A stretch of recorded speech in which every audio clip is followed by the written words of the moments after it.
Hello everyone, welcome back to my channel. In this video, I'm going to explain you data cache in Next.js with some practical examples. In my previous video, I have explained request memoization, which is another caching mechanism of Next.js.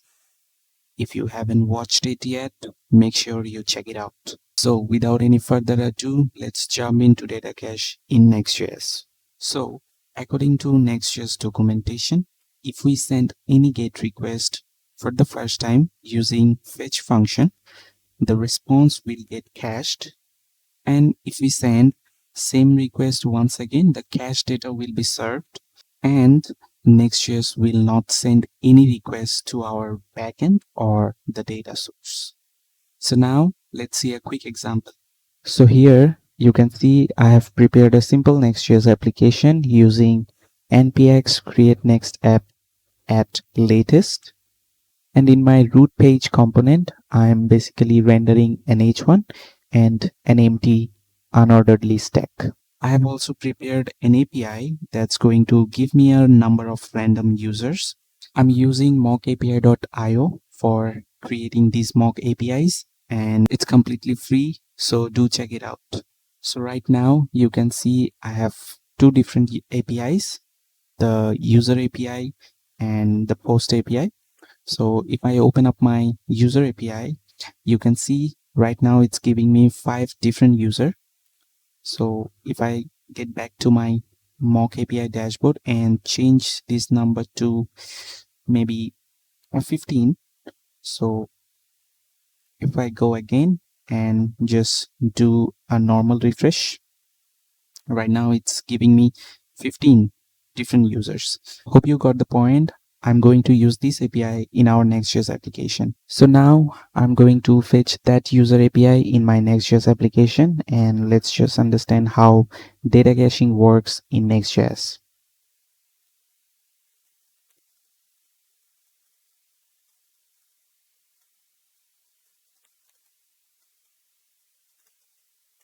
I'm going to copy that API from my browser.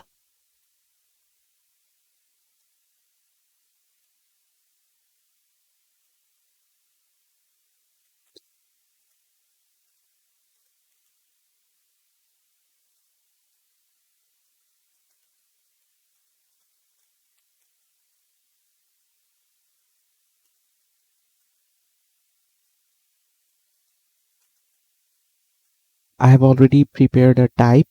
I'm going to use it right now.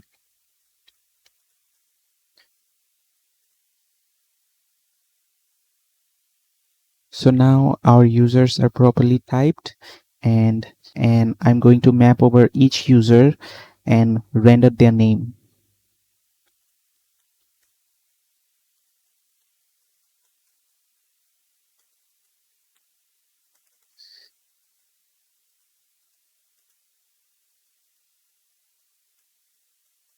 I'm going to destruct the ID and name here,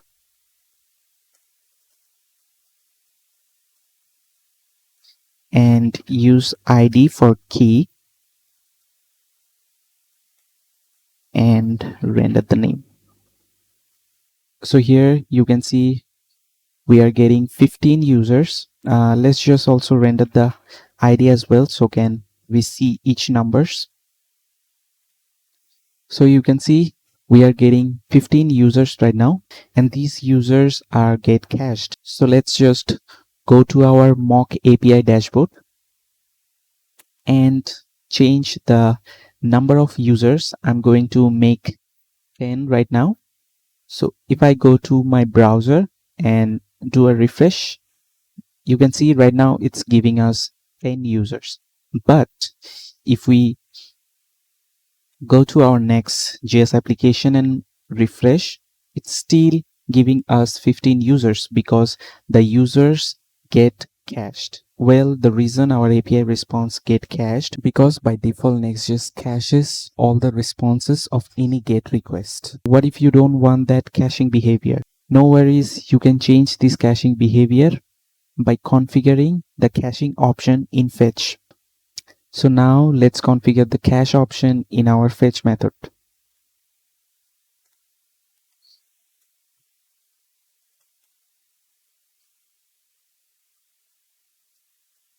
The default value of cache option is force cache. That's why we always get the cache data. But if we change our cache option to no store, now we will always get the fresh data. And for now on, this fetch request will never get cached. We always see the latest data. So if you remember, we have changed our user to 10 and we are getting 10 users here. And if I go and refresh our next application, we would definitely see 10 users. So let's just change our user once again to maybe 40. Let's see we are getting any. Now you can see we are getting 40 users. And if I go to our Next.js application and refresh once again, and it's gonna give us the fresh data, 40 users. If you go to Next.js documentation, it will say by default, the requests that users fetch are not cached. But we have seen a different behavior in our particular example. We have seen that by default, our fetch requests are getting cached. But why the documentation is saying that by default data requests that users fetch are not cached? Well, this is because we are running Next.js 14, and right now the latest current version of Next.js is 14.2 and we are running that, but this documentation is based on Next.js 15. In Next.js 15, they have changed the default value of cache option from force cache to no store. You can see they have published a blog where they have mentioned all the changes they are going to introduce in Next.js 15, and here is the caching default changes.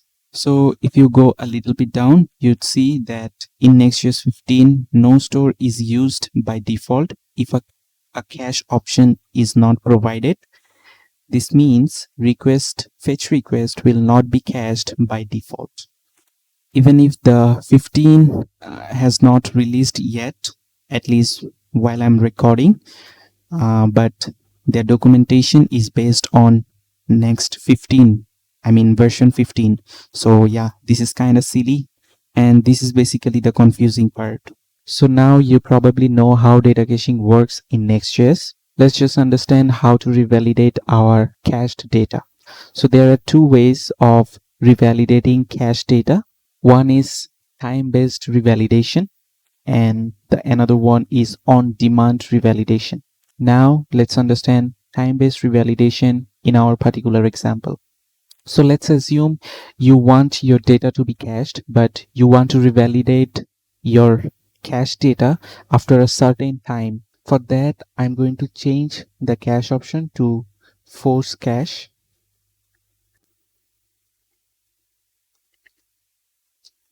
and configure the next option in our fetch request. Next, revalidate 30. Here 30 represent 30 seconds. So our data will be cached for 30 seconds, and after 30 seconds, if we refresh, our data will get revalidated. So right now in our next application, we can see we have 40 users. Now let's go to our mock API dashboard and change the number of users to maybe 10. And again, let's go to our next application and try to refresh.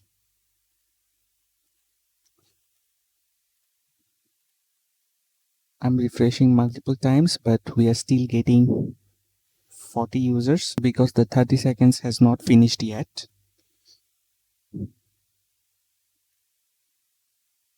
Let's just refresh one more time and see if we are getting fresh data. Now you can see after 30 seconds, we got our fresh data. It means our time-based revalidation worked. So now let's understand on-demand revalidation. So let's assume you want to revalidate your data after a certain action, maybe a button click or form submit. So now I'm gonna add a button in my Next.js application, and try to revalidate my cache data on that button click. So here you can see I have added a button and I have also wrapped it with a form because I'm going to use server action to revalidate our cache data. So I'm going to create an inline server action.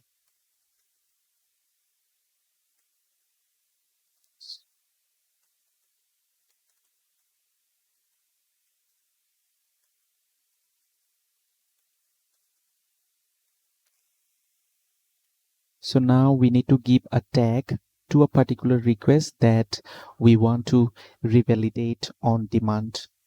So I'm going to remove the revalidate option and add tags. It's going to be an array of strings. So I'm tagging it as users.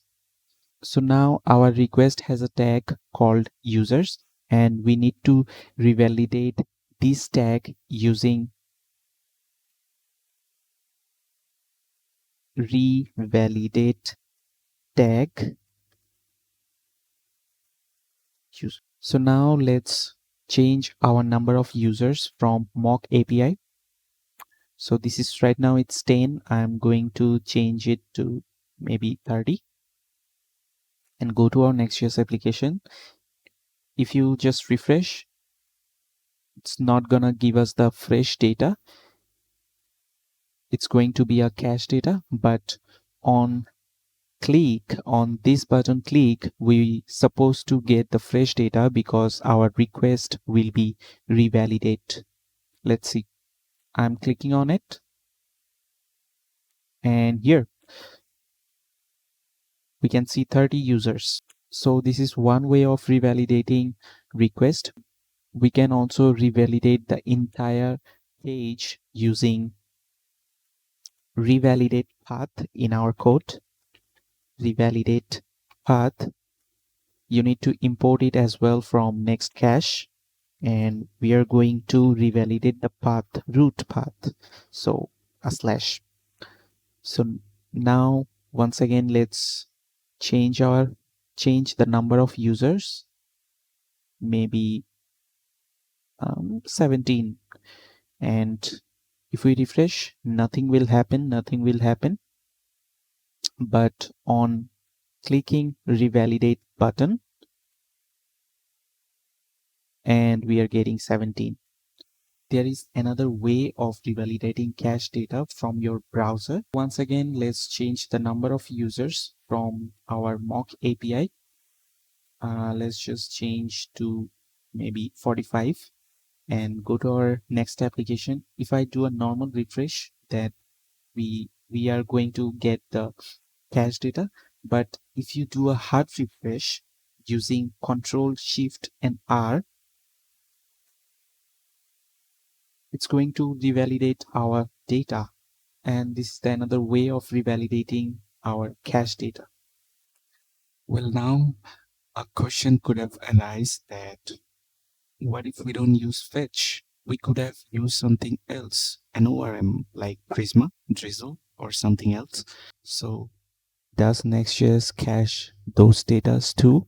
Well, the answer is no. Data will only be cached if you send any GET request using fetch, because Next.js extends the fetch API. So what if we use ORM like Prisma, for example? How can we cache data if we use Prisma? Well, for this particular situation, Next.js provide a function called unstable cache, and we can use this function to cache our data if we do not use fetch for any requests. And yeah, you might guessed it, it's not stable right now, maybe in the future version.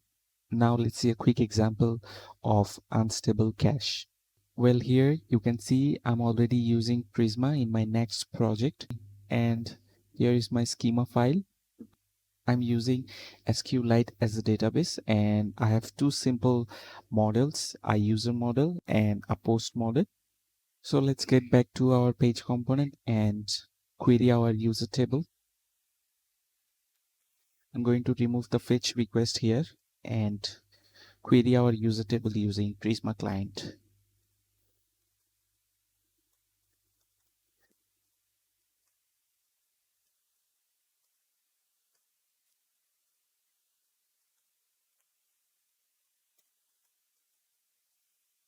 Well, here you can see we have already two users.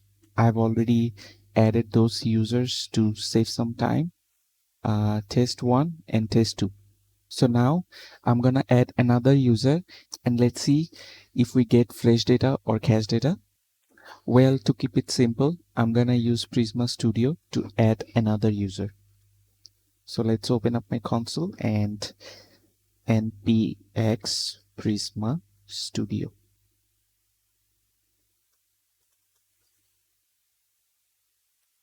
So yeah, you can see we have two users. Let's add another user, maybe test 3, and the name will be test 3. I'm gonna save it. And now we have 3 users in our database. Let's go to our next application and do a normal refresh and see if we are getting fresh data. So here we can see the third user. It means we are getting fresh data and our data is not getting cached. So now how can we cache our data if we use something else rather than fetch request? So as I already said, we need to use the Next.js unstable cache for this particular situation. So I'm going to import the unstable cache function from Next.js next/cache.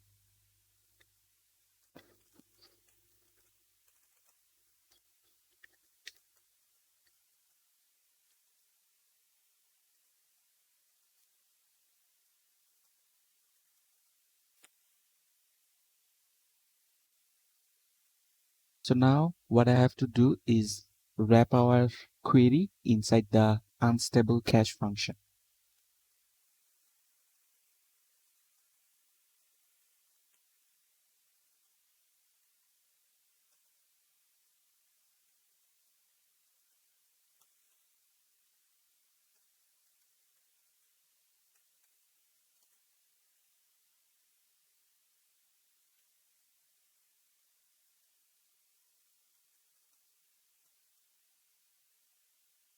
So you can see I have wrapped our query, Prisma query, inside the unstable cache function, and this unstable cache function is returning an function. We named it getUser, and we can now, and now I'm going to call the getUsers function.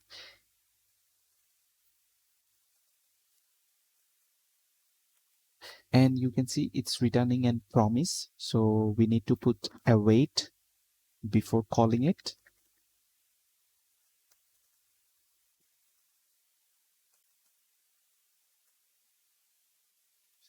So yeah, everything is working fine. We can see 3 users. Now let's go to our Prisma Studio and add another user and let's see what happened. I'm gonna add another user, maybe test 4 at gmail.com. Let's save it and go to our next application and do a normal refresh.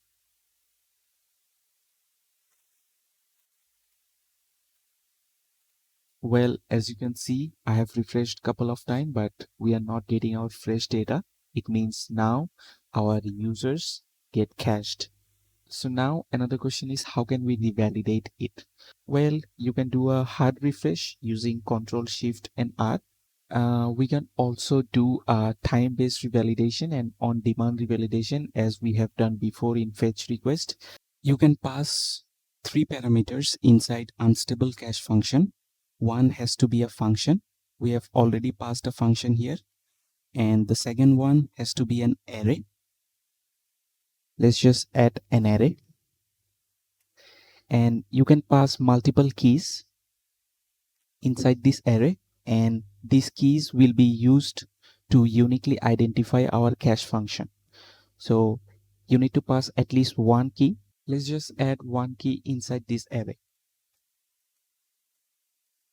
Now, Next.js will uniquely identify our this cache function getUser by this user's key.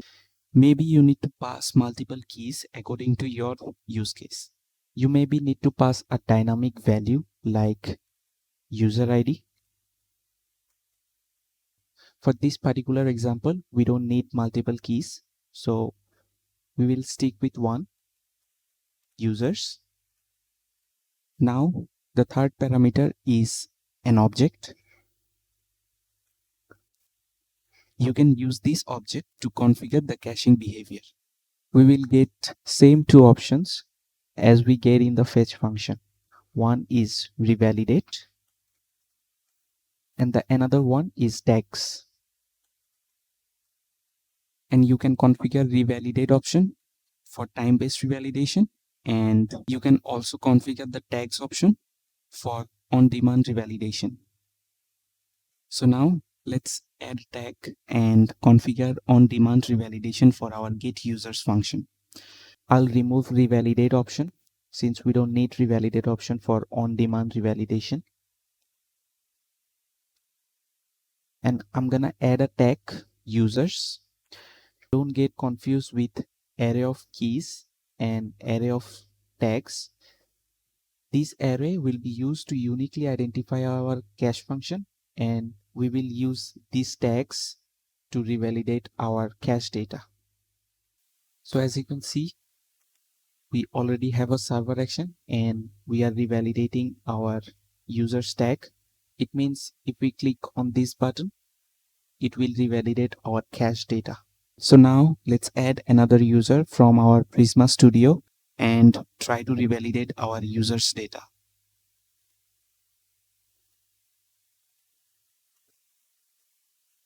test4@gmail.com. test4. Let's go to our next application, and if I try to refresh, you can see we are getting cache data. And if I click on the revalidate button, it will definitely revalidate our users data. Then we will see 4 users. As you can see, now we have 4 users.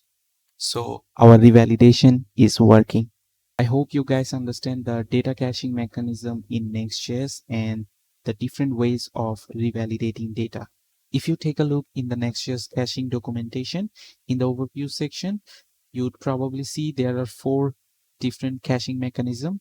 In my previous video, I have explained request memoization. In this video, I have explained data cache. I would probably make 2 more videos on full route cache and router cache. So make sure you subscribe and stay tuned with the channel.